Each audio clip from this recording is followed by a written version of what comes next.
வணக்கம் எல்லாருக்கும். வாங்க இன்னைக்கு நாங்கள் சப்பாத்தி என்னென்னு கொஞ்சம் ஹெல்த்தியாக செய்யலாம்னு பார்க்கலாம். இது சின்ன பிள்ளையிலேருந்து வயசு போன ஆட்கள் மட்டும் சாப்பிட்லாம்.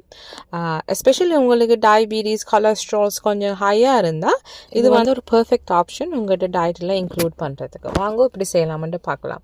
ஸோ நான் ரெகுலராக எடுக்கிற மாதிரி ஆட்டமாக எடுத்துகிட்டு கொஞ்சம் உப்பு போட்டுட்டு அதுக்கு நான் கிரவுண்ட் ஃப்ளாக்ஸ் சீட் ஆட் பண்ண போகிறேன். இந்த கிரவுண்ட் ஃப்ளாக்ஸ் சீட் நான் காஸ்கோவில் வாங்கினான். நீங்கள் எந்த கடையில் இருந்தாலும் வாங்கலாம். ஸோ கிரவுண்ட் ஃப்ளாக்ஸ் சீட் ஒரு 4 கப்ஸ் ஆட்டாமாக்கு half a cup ஆட் பண்ணலாம்.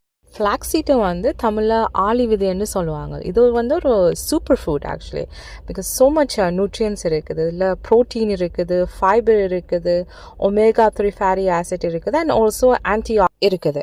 இதில் half a cup நாங்கள் இந்த சப்பாத்தி மாவுக்கு ஆட் பண்ணுறபடியாக எங்களுக்கு 10 கிராம் ப்ரோட்டீன் ஆட் ஆகுது, 14 கிராம் ஃபைபர் எக்ஸ்ட்ரா வருது, அண்ட் ஆல்சோ ஒமேகா 3 சேருதுங்க. ரெகுலராக நீங்கள் உங்களோட சப்பாத்தி எப்படி குழைப்பீங்களோ அப்படியே குழையுங்க.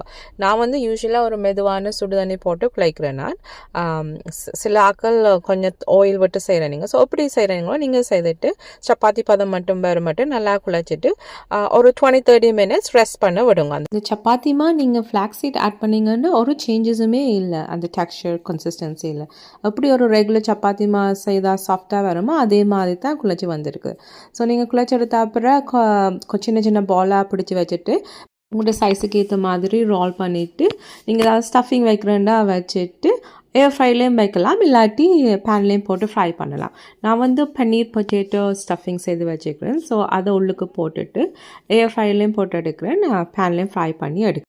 இந்த சப்பாத்திக்கு நாங்கள் கிரவுண்ட் ஃப்ளாக்ஸ் சீட் ஆட் பண்ணபடியாக அது ஈஸியாக எங்களோட பாடி அப்சர்வ் பண்ணும். ஈவன் சின்ன ஆட்களுக்கு அவங்களோட டயட்டில் இன்க்ளூட் பண்ணுறதுக்கு ஒரு பர்ஃபெக்டான வே.